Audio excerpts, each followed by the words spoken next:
Welcome back to Coffee and Croissant with me, Christian Alphonse. It's a podcast show about food and travel. Today is part 2 of the show. Enjoy. Yeah, Yeah, we man. definitely got to talk more about history, like outside this podcast. But yeah, those are all great points. Well, So one the thing rule, I know this right? podcast. I just want to mention. I know this podcast is still new, and Mhm. you're kind of growing into it. But definitely would recommend something that, as much as you talk about travel, we definitely can do segments or other episodes of talking about just history. Of people's like cultures and past, right? Yeah. So if you bring on someone from like Albania, Hmm. they might be able to share you some insight on like the history and the culture, because it is fascinating, right, how these Oh, countries develop. yeah, And I know someone like me will be listening to it yeah, with a yeah, close ear because yeah, I'm really fascinated with it's all storytelling at the end of the day. yeah, You know me, buddy. As long as it's telling a story, I don't care what it is. I'll watch it, I'll listen to it. And that's why yeah, I love history. Yeah. yeah. Greatest story ever told. Remember that. Definitely agree with you, 100%. Yeah. Definitely agree with you, 100%. Like that's such a good point.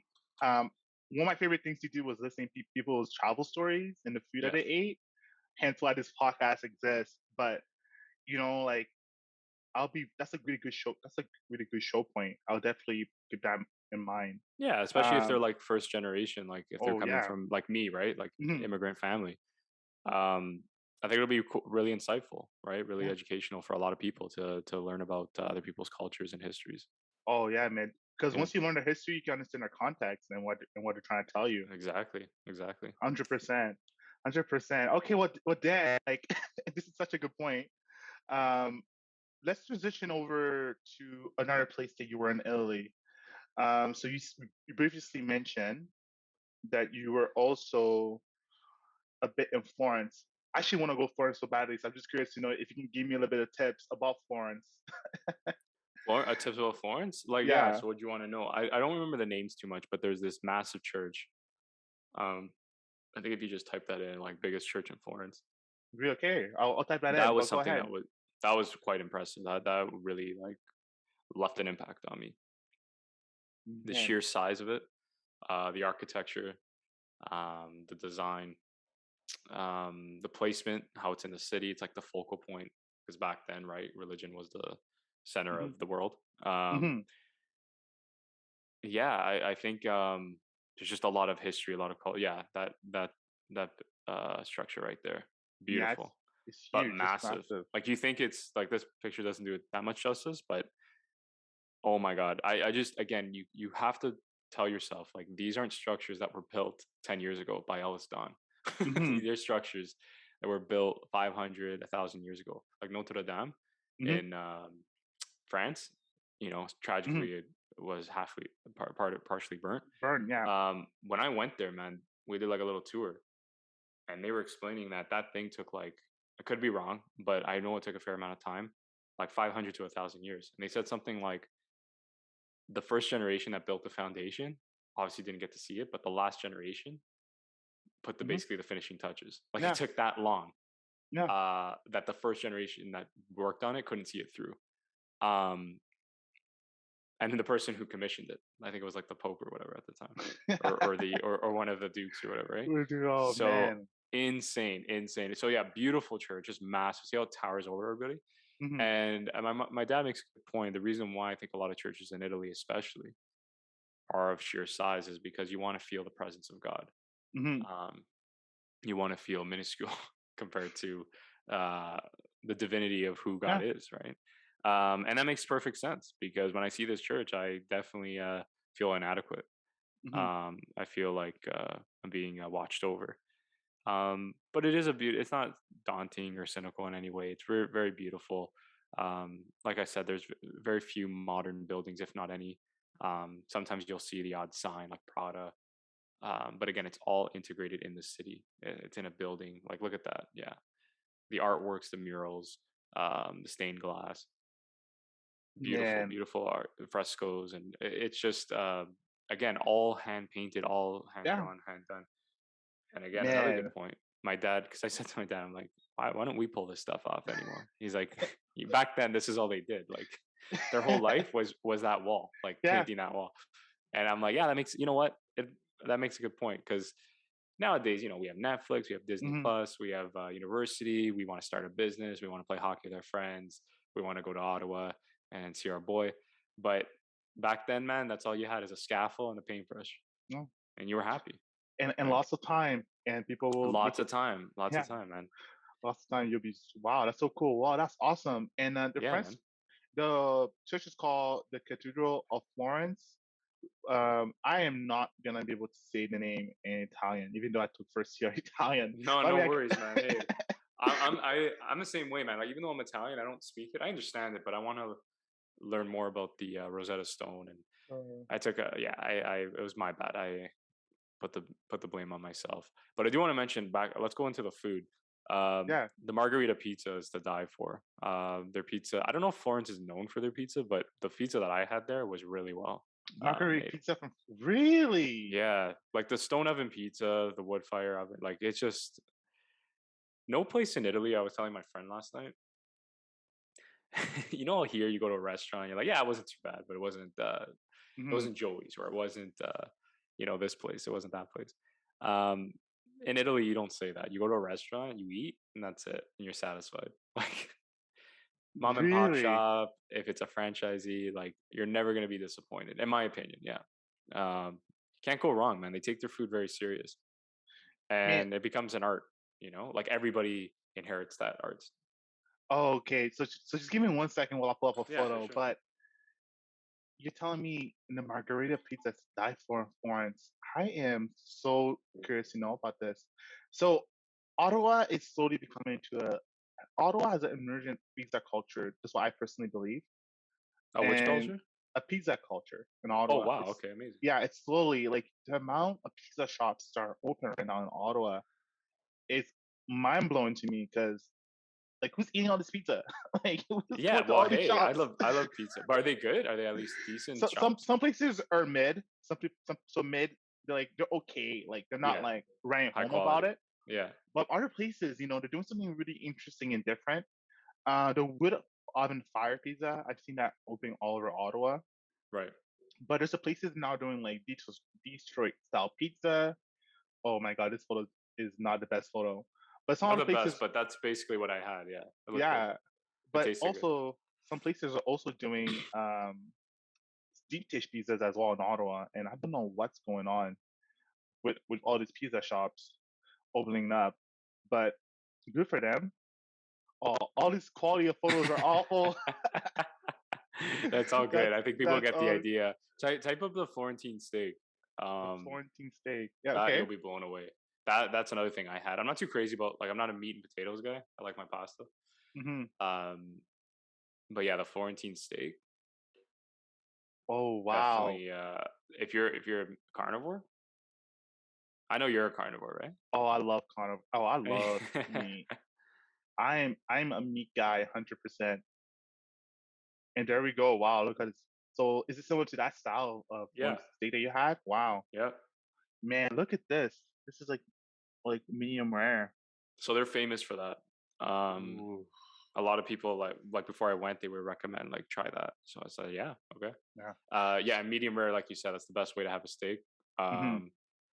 I'm sure there's many people, those people that do rare, crazy Hmm. people, but no, not for me. The medium rare is like my go-to, and then anyone that does well done is should be uh should be persecuted. Oh man. For the audience that's listening via podcast, like Apple or Spotify, we're looking at this amazing Florentine steak. The colors, I would say, are like medium rare. So Hmm. imagine a little bit pinkish hues. Steaks are really nicely charred. I looks like they put a little bit of ground pepper on top of it, a little bit of Hmm. salt. But I'm assuming you usually eat that steak with a piece of bread or some potatoes and a bit of salad. That'll be a really good meal. But this is actually a really good transition. Since you said that you are a pasta guy, have a few of pasta things here that we can talk about. Sure. And this is from our segment. If it's mid, if it's overhyped, underhyped, if it's slap. So mid, for people who Okay. don't Cool. know, Mid's the slang that young kids are using nowadays. When things are just average, you won't write home about it, but it's Mid. pretty Yeah. decent. Overhyped is when people just say something's really delicious, something's really, really good, but it Mm-hmm. doesn't meet expectations. Mm-hmm. Underhyped is the complete opposite of that. Is when people don't really talk about it and it's beyond your expectations. Right. And slaps is when it's absolutely fire. Like people absolutely love it. So Mm-hmm. now we're looking at a classic spaghetti and meatballs. I'm curious to know what Dan thinks about that dish. If it's mid, if it's underhyped, overhyped, or if it slaps. I personally have my own biases on spaghetti and meatballs. Dan's dying because I think Dan knows where I'm gonna take this. No, because I'm afraid what you're gonna say, but it's fine. It's everyone's Yeah, opinion. but here's the Yeah. thing. I'm not from an Italian background, right? So I don't 100%. eat. But I you don't also know. haven't. Yeah. But you I also don't know what haven't it's had. like. But I go to Yeah, different restaurants. my mom's spaghetti and meatballs. Not to sound like the most Italian boy you've ever heard, but the reality is, man. No, I'm serious, man. There's a way to cook the meat, and there's a way to make the sauce. Okay. This is actually my favorite dish. So the reason why I'll say it slaps is because this is my go-to. Like I love any pasta, fancy, basic, with just aglio olio, but this one is like the go-to. And I'll only have the meatballs because of the way my mom makes it. She does it like a white wine, and we use a marsale. Mhm. It's a type of liqueur, and it kills the meat taste. And then the sauce we use used to make it fresh in our garage, but we've come across this exquisite brand called Yeah. Pesamio. So if anyone knows how to do that, but I'm not going to say anything else because it's all about how you make it. There's a certain basing, Okay. the oils and the other ingredients. But yeah, 100%. This one for me slaps. But I can understand what you're saying is that it all depends on who makes it. Because I've had some crappy spaghetti meatballs. Oh man, I had some awful spaghetti and meatballs. Yeah, I feel like man. they just open it from a can and just give it to me. No, Oh, Christian. Like Lord. I said, come to Toronto, bro. Come I'll help to you Toronto. out. I'll help you out.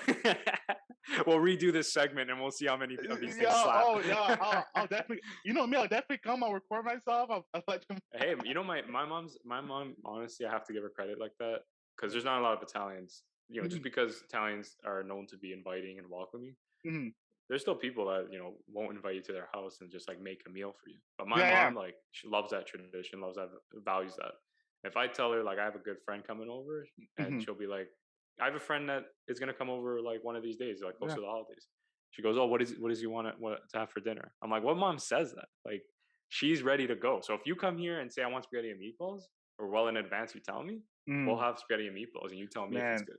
All right. Okay. Perfect. I'm so happy about that, man. I'll 100%, definitely. I'll keep you to it, man. You know that, right? You're always welcome. You're always welcome, bro. I'll keep it to it. But okay, buddy.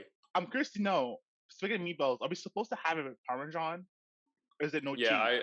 Yeah, you don't really have to have it with anything, but I prefer it with Parmigiano cheese. I believe it's called Reggiano. So it's a type of Parmigiano, has a different flavor to it. There is something that I've been recently like a fan of. My mom is kind of against it. Like, she kind of laughs when I say it because like the Parmigiano Reggiano is like a high quality premium cheese. And again, it's something you won't find at a lot of Italian restaurants that don't know what they're doing, and they're also cheap, right? Like, my family, I'm fortunate enough, they pay for the good stuff, right? Because when it comes to food, we take it serious. So it's a different flavor in the cheese. Now, with so back to the Parmigiano that you put on, there's one that I really like. And that's why I call it the Canadian side of me, the Western side, where it's like I don't mind the manja cake, whatever. So if you go to like those, manja cake, for those that don't know, it's a derogatory term we joke around as Italians, is someone that's not too familiar with the Italian culture, and also knows Italian food. So anyway, it's called poor man's Parmesan, and it's these kind of crusty like chunks of Parmesan cheese, but they give a different texture in the mouth. And do you guys have a Scada Bush over there by any chance? You know what I'm talking about? No, I don't know what you're talking about. Okay, so in Toronto, Scada Bush is like basically a Canadianized version of an Italian restaurant. So Italians don't go there, but Canadians love it. Other cultures, right? I'm being honest. I'm loving this conversation. It's like East Side Mario's, right? Like, are you gonna find an authentic Italian in there? No. But um what was I saying? Oh yeah, poor man's Parmesan. That's what I mean. I'm a sucker for that, so I don't mind that. I haven't had it too much, but when I did go to that place, got a bush. Yes, I did. As an Italian, go there with a friend. I didn't mind it too bad. It had a different texture, different quality to it, but I would not recommend putting that on spaghetti and meatballs or any other dish. That's just like a one-time thing to taste. Because these dishes, Parmigiano Reggiano, that's your go-to. Go to. Okay, all right. Well, Yeah. you know what, man? Like, okay, I'm gonna give you my personal opinion. I think Yeah, this 100%. is the most overhyped dish in the world, spaghetti meatballs. Yeah, man, for sure. Um, I can see that. man, like I had awful spaghetti But meatballs. that's what I. Like, But that's what I. But that's why I say Christian, right? And my mm, mom always used to say that. mm, Again, typical like Italian mother mm, saying this quote. That's because they don't know how to make it. It different. really depends. I'm serious, man. It really depends on like who's making it and what they're doing to it. Hmm. The love that they put into it. You know, my mom has mastered it. She wasn't like perfect when she, first started cooking when I was very young. Hmm. But she mastered it because she learned like she dissected it. Like, what are things I don't like about it? For example, like I told you, the meat taste, the minced meat Hmm. to make the meatballs. There's a lot of places you probably experience this where it's like a cow taste. Do you know what I'm talking Yeah, about? Like it's beefy. yeah, yeah. She destroys that. I told you with some white wine. Mm-hmm. There's other methods she does. There's a lot to it, but by adding alcohol, by adding these flavors, she was able to perfect it in a way where it's like if she's making it right now, like after this podcast, I'm rushing downstairs, right? Like Wow, that's why I say it slaps. It's a basic dish, but it all depends who makes it. Remember that. man. Yeah, I remember that. Oh yeah, those are really great points. And yeah, I love basic dishes just because like you can really have a sense of the chef and how good her skill is. So good to know. So yeah, Toronto, I for know where sure, I'm man. going for dinner. Yeah, 100%. Look, and you might even have it and say, "Yeah, I'm still not a fan," because you're entitled to your opinion. Yeah. But I'm telling you, man, if you're describing it, it's not because you find it boring. You found it awful, like repulsive, because of who made it. That's a completely different story. You Hmm. know, that's why I believe that my spaghetti and meatballs will change your mind. You Oh, okay. know? Well, Okay, bud. perfect. Yeah, sounds good. Yeah. So now we're looking at gnocchi. Am I saying that correctly? Gnocchi? Yeah, it's gnocchi. Gnocchi. Yeah, yeah, yeah. Gnocchi. Yeah. You Man, said it good. Yeah. this is so.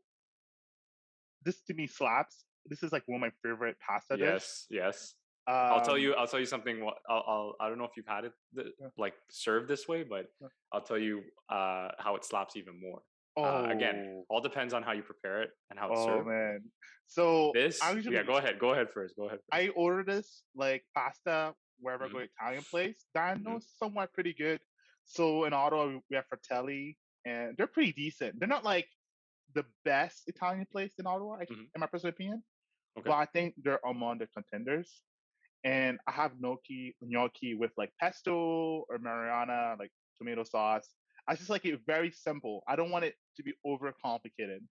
Like I just like my Right. dish to be very simple. Like you can really taste the tomatoes, really taste the pesto, and Right. really taste like the gnocchi, which is like a potato type of pasta. Am I correct?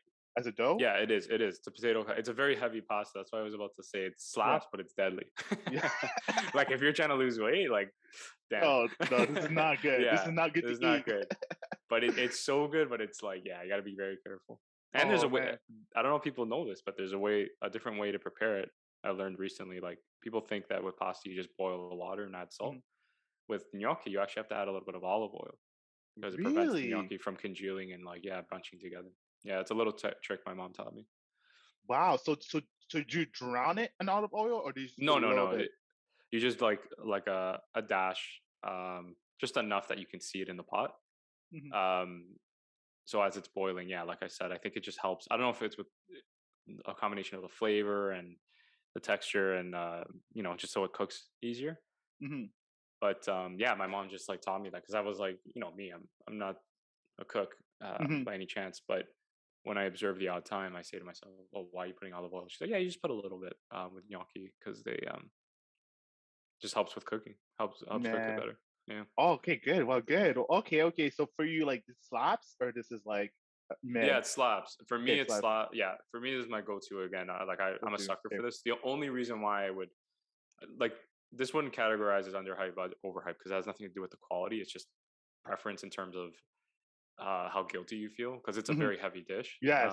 But I would recommend having this with meat sauce, like Ooh. a bolognese.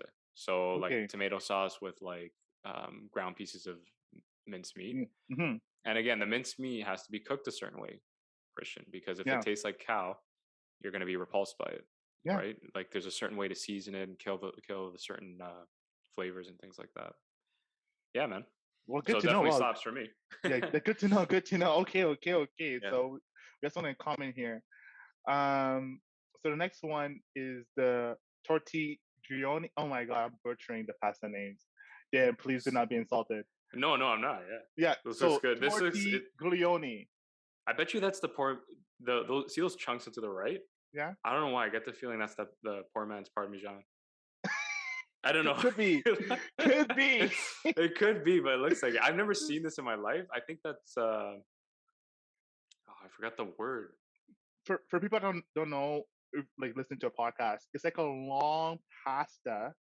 It's like a tube, similar to a macaroni, but macaroni is a curve. This is long and straight. It Usually looks people like have. Go yeah, ahead. it's like the penne family. Penne? Yeah. It looks like it's part of the penne family. But this one, yeah, I would say overhyped. Like it's not my favorite. Like I prefer penne more, but I barely have it.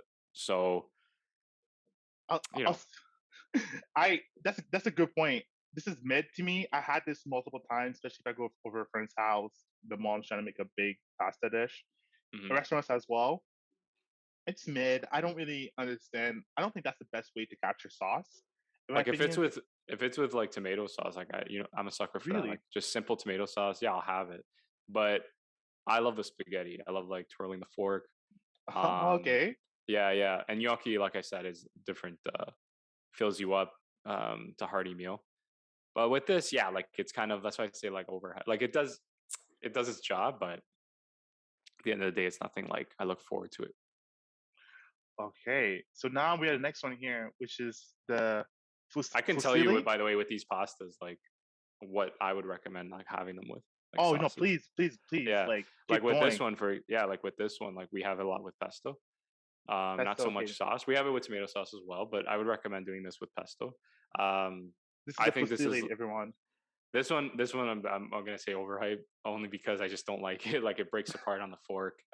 It kind of bothers me. It's like it's an annoying pasta, but it's good with pesto ricotta.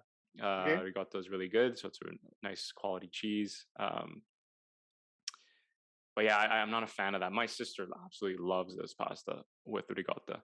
Okay. Wow. But have this pasta, yeah, with either pesto or ricotta. Don't have it with tomato sauce, in my opinion. No tomato sauce. Good. Good Yeah. to know. Good to know. And I see this fusilli in a lot of salads, and the salads also have pasta, not pesto in it as Yes, well. yes, there you go. So. So that's a good point. Thanks, Christian. So that one, we don't do a lot of pasta salads as Italians, Mm. but when we do it, you're right. Oh, That we use this one. Yeah, we interesting. use You this guys don't one do as a pasta pasta salad. salads? We Is that do like Americanized pasta salad? personally, I think it is because when I went to Italy, I didn't see a pasta salad in sight.